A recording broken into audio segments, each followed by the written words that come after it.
सदर मजलिस बैरिस्टर असदुद्दीन ओवैसी ने उत्तर प्रदेश के अवाम से अपील की है कि वो अपनी सफ़ों में लीडरशिप पैदा करें ताकि इसके जरिए हमारे मसाइल हल हो सके।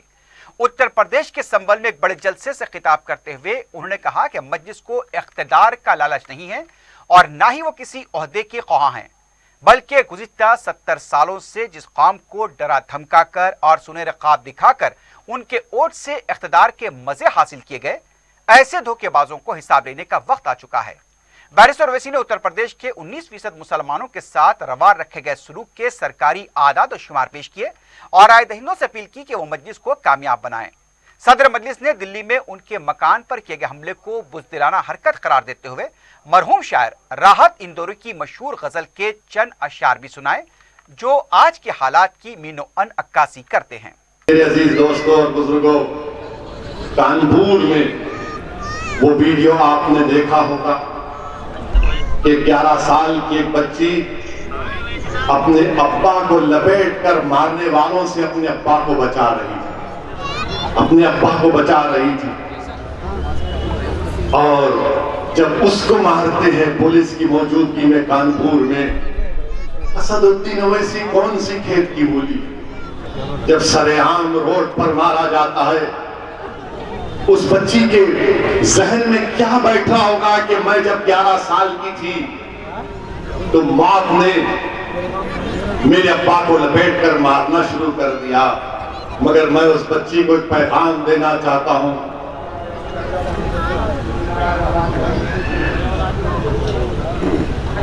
बिस्मिल्लाहिर्रहमानिर्रहीम।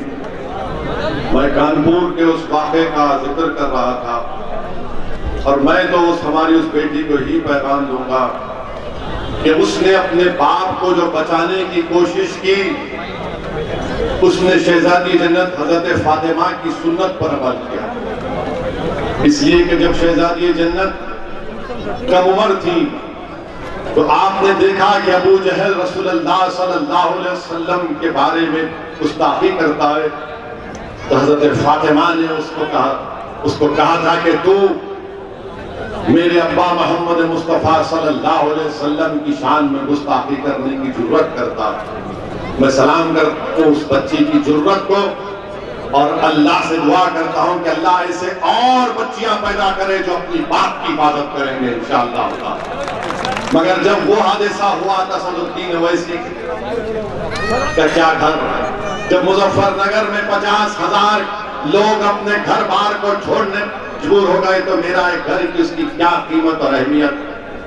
मेरे अजीज दोस्तों और बुजुर्गों, जब संभल में हमारे 2 मासूम बेटे मर गए जिनका नाम बिलाल और मोहम्मद शहरोज, असदुद्दीन ओवैसी के घर की क्या कीमत। अरे तुम्हारा घर आबाद है तो मेरा घर आबाद है, तुम्हारी औलाद अच्छी है तो मेरे घर में मेरी औलाद अच्छी रहेगी, तुमको इंसाफ मिलेगा तो मुझे भी मिलेगा। मगर मेरे घर पर हमला, कोई बात नहीं, तुम क्या क्या करना चाहे कर लो, मेरे कदम डगमगाने वाले नहीं है, मेरे कदम डगमगाने वाले नहीं है। याद रखो, अगर तुम इस तरह की बुज़दिलों की हरकत करके समझते हो कि असदुद्दीन ओवैसी के कदम डगमगाएंगे, तो याद रखो मौत मुझे रोक सकती, तुम्हारे ये इस तरह की हरकतें मुझे नहीं रोक सकेगी इंशाअल्लाह। और मैं आपसे वादा करके जा रहा हूं कि अल्लाह सुब्हानहू व तआला ने नबी पाक सल्लल्लाहु अलैहि वसल्लम के सदक़े और तुफैल में और अहले बैत के सदक़े और तुफैल में अल्लाह ने मुझे अगर कुछ भी सलाहियत दी तो इंशाअल्लाह ताला मैं दुनिया से जाने से पहले ऐसे नुफूस छोड़कर जाऊंगा कि संभल में, उत्तर प्रदेश में, पूरे भारत में असदुद्दीन ओवैसी से बेहतर मजलिस के नेता पैदा होंगे। तुम मेरे घर पे आके पत्थर फेंकते हो तो तुम मेरे घर पर पत्थर या कुड़ारी से मेरे नाम को नहीं तोड़ रहे हो, तुम भारत को कमजोर कर रहे हो, तुम भारत के दुश्मन हो, तुम भारत के दुश्मन हो। और याद रखो, तुम्हारी हरकतें मुल्क को बदनामी दिलाएगी पूरे इंटरनेशनल लेवल पर। दुनिया के कोने कोने से मुझे फोन आ रहे हैं कि बताओ आपके घर पर हमला हो। मैंने कहा कि हाँ, घर पर हमला हमारे अभी नहीं हुआ, बल्कि 50 साल से हमारे घरों को निशाना बनाया जा रहा। कब हमारे घरों की कीमत रही, कब हमारे घरों की हिफाजत रही। जब अल्लाह के घर को शहीद कर दिया गया तो फिर हमारे घर की क्या अहमियत बताओ आप। मेरे अजीज दोस्तों और बुजुर्गों, मगर हिम्मत और हौसलों को बुलंद रखो। रसूलुल्लाह सल्लल्लाहु अलैहि वसल्लम के रास्ते में भी कांटे डाले गए, ऊंट की उजड़ी डाली गई जिससे मुबारक पर मेरे अजीज दोस्तों और बुजुर्गों कचरा डाला जाता था। मगर हमको क्या बतलाया गया कि जिंदगी दीन और दुनिया के मसाइल का हल मस्जिद और मेहराब के बाद अमली मैदान में उतरना पड़ेगा। याद रखो, सिर्फ दुआओं पर इक्तफा मत करो मेरे अजीज दोस्तों, दुआ खूब करो अल्लाह की बारगाह में। रातों में उठकर भीख मांगो गिड़गिड़ा कर अल्लाह से, और सुबह में उठकर अपने दुआओं की कबूलियत का मजारा देखो इंशाअल्लाह। मेरे अजीज दोस्तों और बुजुर्गों, डरने और घबराने की हरगिज़ जरूरत नहीं है। हमको अपने हौसलों को बुलंद रखना है, बल्कि करबला के मैदान को याद रखना है। लोग असदुद्दीन अवैसी से आकर पूछते कि तुम 19% लोगों के इंसाफ की बात कर रहे हो, तुम किससे मुकाबला करने जा रहे हो? तुमको अंदाजा है बीजेपी है, संघ परिवार है, समाजवादी है, बीएसपी है। तो मैं कहता हूं कि इमाम हुसैन के सामने भी यह सवाल किया गया था, और करबला के रेगजारों से इमाम हुसैन की रूह हम तमाम को पुकार कर कह रही है कि हक की सरबुलंदी के लिए 72 उन हजारों के लश्कर पर काबू पा लिए थे, उन पर कामयाबी हासिल की। मेरे अजीज दोस्तों और बुजुर्गों, डरने और घबराने की जरूरत नहीं है, बल्कि यहां पर तो मुझे हमारे मीडिया के लोग भी हमको पूछे, हम बॉबी के घर पे खाना खाए, कबाब भी खिलाए हमको, बोले कि संभल का खास कबाब है। हम बोले ठीक है। यहां पर मुझे हमारे मीडिया के लोग बोले आपके घर पे कल ऐसा हुआ। मैंने कहा देखो, मुझे वो शेर याद आया तो मैं लिख लिया पूरा। राहत इंदौरी मरहूम का शेर, अल्लाह राहत इंदौरी की खबर को नूर से भर दे, अल्लाह उनकी मग़फ़िरत फरमाए। तो राहत इंदौरी ने भी क्या खूब कहा था कि अगर खिलाफ है होने दो। क्या कहा था राहत ने? अगर खिलाफ है होने दो। एक साथ बोलो, मजा आएगा। अगर खिलाफ है, जान थोड़ी है। अगर खिलाफ है होने दो, जान थोड़ी है। ये सब दुआ है, ये सब कोई आसमान थोड़ी।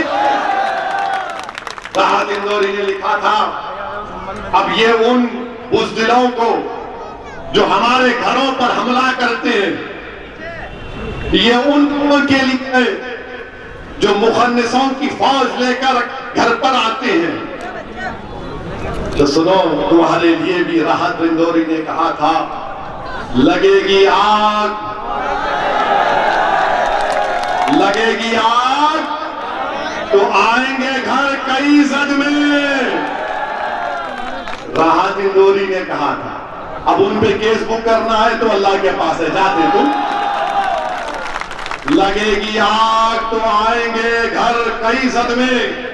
यहां पर सिर्फ हमारा मकान थोड़ी है, यहां पर सिर्फ हमारा मकान थोड़ी है।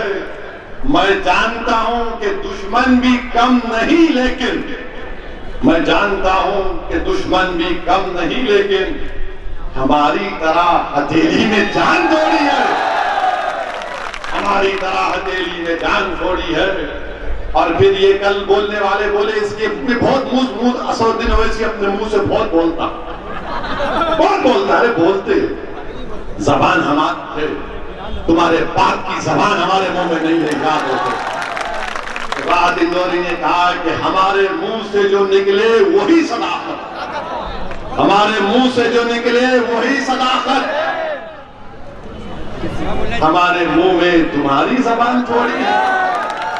और फिर राहत साहब ने लिखा, जो आज साहिब मसनद है कल नहीं होंगे, योगी आज मुख्यमंत्री है कल नहीं रहेंगे इंशाअल्लाह।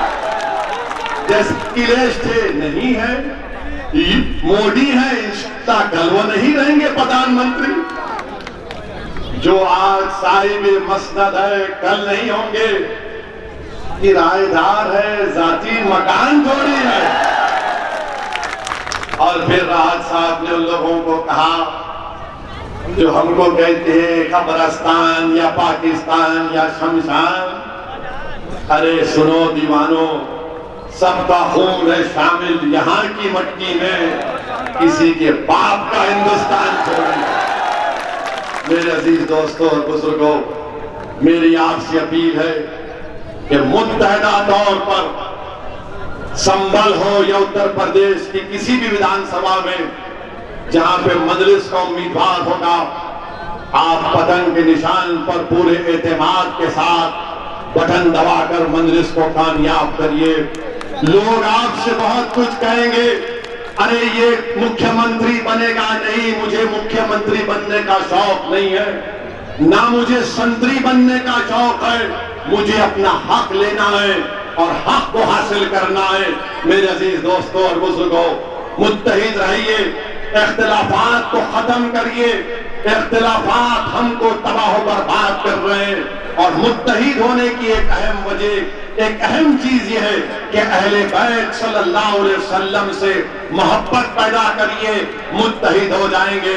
वाखिर दावाना अल्हम्दुलिल्लाहि रब्बिल आलमीन।